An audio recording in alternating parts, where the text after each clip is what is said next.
भगवान की जय। श्री मौनी बाबा भगवान की जय। शिवोहम शिवोहम शिवोहम। गुरु सेवा गया प्रोक्तं देहं स्तादक्षयो वटः तत्पादं विष्णुपादं अस्ताद तत्र दत्तमनस्तमम्। बिहार में गया को पितृ तीर्थ कहा जाता है। यह तीर्थराज है। यहाँ पितृ श्राद्ध करने का विधान है।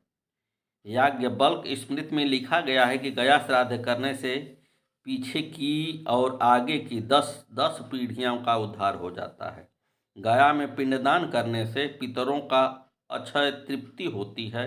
गया में सभी तीर्थों का सानिध्य है, इसलिए इसे तीर्थराज कहा जाता है। यह भी 51 सिद्ध क्षेत्रों में से है। गया में ही फाल्गु नदी के पास ही विष्णुपद का स्थान है तथा समीप ही अक्षय वट है, जहाँ भी पिंडदान किया जाता है। इनसे पितरों को मुक्ति मिलती है।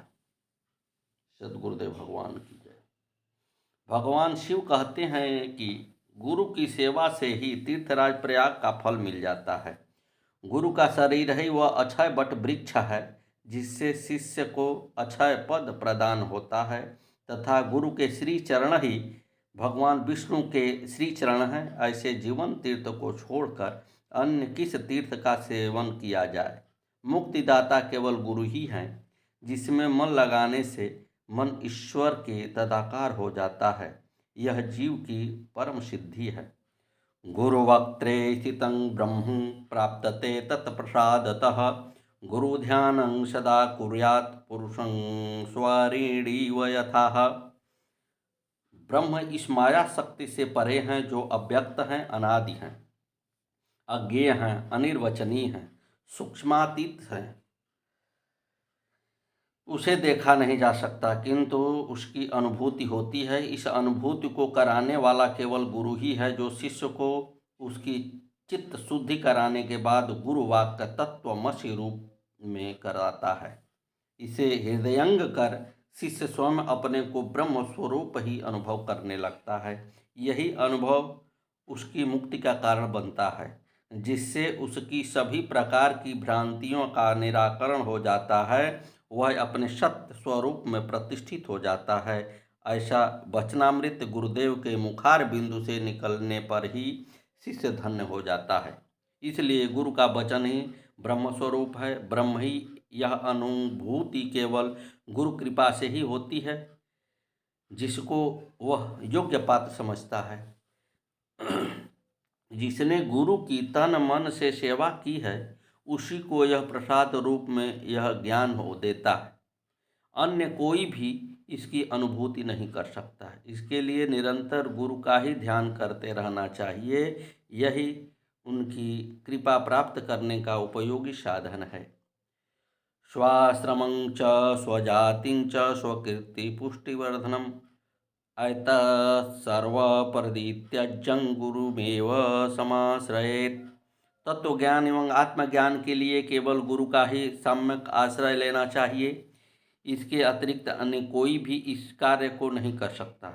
ज्ञानी गुरु ही ज्ञान का मार्ग दिखा सकते हैं, अतः उन्हीं के शरण में जाना उचित है। उनकी शरण में जाने के लिए व्यक्ति चाहे किसी भी आश्रय वाला हो, किसी भी आश्रम का हो, ज्ञान प्राप्ति के लिए उसका त्याग कर देना चाहिए। अपनी जाति एवं अपनी कीर्ति, यश, प्रशंसा, प्रतिष्ठा आदि के अहंकार का भी त्याग कर देना चाहिए। ये सब ज्ञान प्राप्ति के में बाधा स्वरूप हैं। आत्मज्ञान के सभी अधिकारी हैं। इसमें जाति, वर्ण, आश्रम आदि का भेद ही नहीं है। इन सबके विचार मन से त्याग कर एकमात्र गुरुदेव का ही आश्रय लेना चाहिए। गुरुवक्त्रे स्थितं विद्या गुरुभक्त्यां लभ्यते। त्रैलोक्ये स्फुटक वक्तारो देवर्षि पितृ मानवाः। सद्गुरुदेव भगवान की जय। श्री मौनी बाबा भगवान आए नमो नमः। गुरु की महिमा सर्वत्र कही गई है। तीनों लोकों में स्थित देवतागण, ऋषि, मुनि, पितृ एवं मनुष्य आदि सभी गुरु की महिमा को जानते हैं। वह उन्हीं का बखान करते रहते हैं। बिना गुरु के आज तक कोई ज्ञानी नहीं हुआ, न कोई मुक्त हुआ है। नचिकेता के गुरु यमराज, जनक के गुरु अष्टावक्र, कबीर के गुरु रामानंद, शंकराचार्य के गुरु गोविंद पादाचार्य, मीरा के रैदास, श्री राम के गुरु वशिष्ठ, विवेकानंद के रामकृष्ण, शिवाजी के रामदास, दयानंद के विरजानंद, ज्ञानेश्वर के निवृत्तानाथ आदि गुरुओं ने ही अपने शिष्यों की ज्ञान ज्योति को प्रज्वलित किया जो महानता को प्राप्त हो सके। बिना गुरु का कोई भी इस उच्चता को प्राप्त नहीं कर सकता। ये विद्याएं दो प्रकार की हैं, परा और अपरा। अपरा विद्याएं सांसारिक विद्याएं हैं जो संसार के सुखपूर्वक जीने की कला सिखाती हैं, तथा दूसरी परा विद्या जो आत्मज्ञान की हेतु है। इस विद्या को पुस्तकों से नहीं जाना जा सकता, न किसी से सीखा जा सकता है। केवल वही गुरु इसके रहस्य को जानते हैं जिसने स्वयं आत्मज्ञान प्राप्त किया है।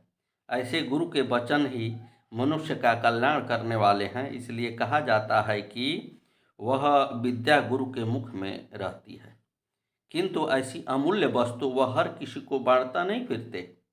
वह किसी योग्य पात्र को उसकी कठिन परीक्षा करके ही जब वह संतुष्ट हो जाते हैं कि वह योग्य पात्र है तथा उसका दुरुपयोग नहीं करेगा, तभी वह उसकी भक्ति व सेवा से प्रसन्न होकर प्रसाद रूप में देते हैं।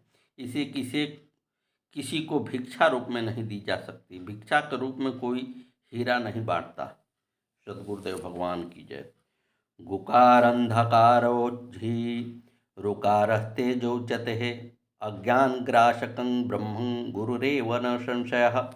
भारत में संस्कृत भाषा की यह विशेषता है कि उसके शब्द का अर्थ उसी में निहित रहता है। ऐसा है गुरु शब्द है, इसमें गु शब्द का अर्थ है अंधकार। यह अज्ञान का अंधकार है। जिस प्रकार अंधकार शाश्वत है, प्रकाश को लाना पड़ता है, उसी प्रकार अज्ञान भी शाश्वत है, उसे लाना नहीं पड़ता, उसकी खोज नहीं करनी पड़ती, उसके लिए कोई साधना व तपस्या नहीं करनी पड़ती। अज्ञान को लाने के लिए कोई विद्यालय अथवा गुरुकुल नहीं खोलने पड़ते। वह तो है किंतु उसका कोई अस्तित्व नहीं है, वह ज्ञान का अभाव मात्र है। जिस प्रकार दीपक जलने पर 100 वर्ष का अंधकार भी एक क्षण में लुप्त हो जाता है, उसी प्रकार ज्ञान ज्योति के जलने पर सदियों पुराना अज्ञान एक क्षण में लुप्त हो जाता है। ऐसी ज्ञान ज्योति को जलाने वाला केवल गुरु है। इसमें रू का अर्थ भी प्रकाश है, ज्ञान है। इसलिए जो इस अज्ञान का नाश कर ज्ञान ज्योति को जलाने वाला है, उसी को गुरु कहा जाता है। यह ज्ञान ज्योति ही आध्यात्मिक ज्योति है। यही आत्म ज्योति है जो सदा से जल रही है। इस ज्योति को पहचान केवल गुरु ही करा सकते हैं, जिसकी स्वयं की ज्योति जल चुकी है। एक दीपक से ही दूसरा दीपक जल सकता है। बुझा हुआ दीपक दूसरे का दीप कैसे जला सकता है? कोई ज्ञानी गुरु ही यह कार्य कर सकते हैं। इसलिए गुरु का महत्व सर्वाधिक है। यह सारा जगत अंधकार, अज्ञान के अंधकार में ही भटक रहा है, जिससे कहीं भी शांति नहीं दिखाई देती। इस अशांति का कारण है स्वयं के आत्मस्वरूप का अज्ञान। इस अज्ञान के कारण ही वह भटकता रहता है। जिस क्षण उसे इस आत्मज्योति का प्रकाश मिल जाता है, उसी क्षण उसके सभी संशय समाप्त हो जाते हैं तथा वह परमानंद का अनुभव करने लगता है। यह आत्मज्योति ही ब्रह्म रूप प्रकाश है, जिसे लाने वाला तथा उसके दर्शन कराने वाला केवल गुरु ही है, अन्य कोई नहीं। गुरु स्वयं ब्रह्म रूप प्रकाश हैं, इसमें किसी को संशय नहीं रखना चाहिए। सद्गुरुदेव भगवान की जय। गुकार अंधकारस्तु रुकार निरोधिकृतः अंधकार विनाशित्वं गुरुरित्याभिधीयते। गुरु शब्द में गु अर्थ अंधकार का तथा रू का अर्थ उसको दूर करता है। इस अज्ञान रूपी अंधकार को जो नष्ट कर ज्ञान का प्रकाश लाता है, वही गुरु है। मनुष्य का अज्ञान यही है कि उसने उस भौतिक जगत को ही परम सत्य मान लिया है तथा इसके मूल कारण चेतना को भुला दिया है, जबकि सृष्टि की समस्त क्रियाओं का कारण यह चेतन शक्ति है। उसी के कारण इस सृष्टि का संचालन और नियंत्रण हो रहा है। उसी के नियमानुसार यह चल ही रही है। उस मूल तत्व ब्रह्म को न जानकर इस जड़ शक्ति को ही सब कुछ मान लेना ही अज्ञान है। इस अज्ञान का नाश कर उस परम ब्रह्म का ज्ञान कराने वाले ही गुरु कहलाते हैं। वह गुरु केवल पुस्तकीय ज्ञान ही नहीं देता, बल्कि उसकी प्रत्यक्ष अनुभूति करा देता है, जिससे उसके सभी संशय समाप्त हो जाते हैं। गुकारश्चंगुणातीतो रूपातीतो रुकारकः गुणरूप विहीनत्वां गुरुरित्यभिधीयते। गुरु शब्द में गु का एक अर्थ गुणातीत भी है तथा रू का अर्थ रूपातीत भी है। यह प्रकृति की त्रिगुणात्मक है। ब्रह्म इन तीनों गुणों से परे हैं, वह गुणातीत है। इन तीनों गुणों से उसका कोई संबंध नहीं है, वही एकमात्र चैतन्य स्वरूप है। यह माया शक्ति प्रकृति ही वह क्षर तत्व है जो विस्तार पाकर सृष्टि में सभी प्रकार के रूपों का निर्माण करती है। इसलिए सृष्टि के सभी रूप प्रकृति की ही हैं, जबकि वह ब्रह्म रूपातीत है।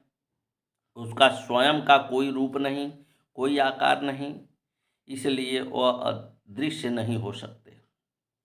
गुरु भी ज्ञान प्राप्ति के बाद यह अनुभव कराने लगते हैं कि वह इस पंच भौतिक तत्वों से निर्मित जड़ शरीर नहीं, बल्कि शुद्ध चैतन्य स्वरूप हैं, जो इस गुणात्मक माया शक्ति से परे हैं। वह स्वयं ब्रह्म स्वरूप ही अनुभव करता है, जो गुणातीत व रूपातीत है। इसी कारण से उसे गुरु कहा जाता है। जिसे आत्मानुभव नहीं हुआ, जो अपने शरीर को ही अपना स्वरूप मानता है, वह गुरु कहलाने योग्य नहीं है। केवल आत्मज्ञानी पुरुष ही गुरु हो सकते हैं। सद्गुरुदेव भगवान की जय। श्री मौनी बाबा भगवान नमो नमः। आगे की कथा का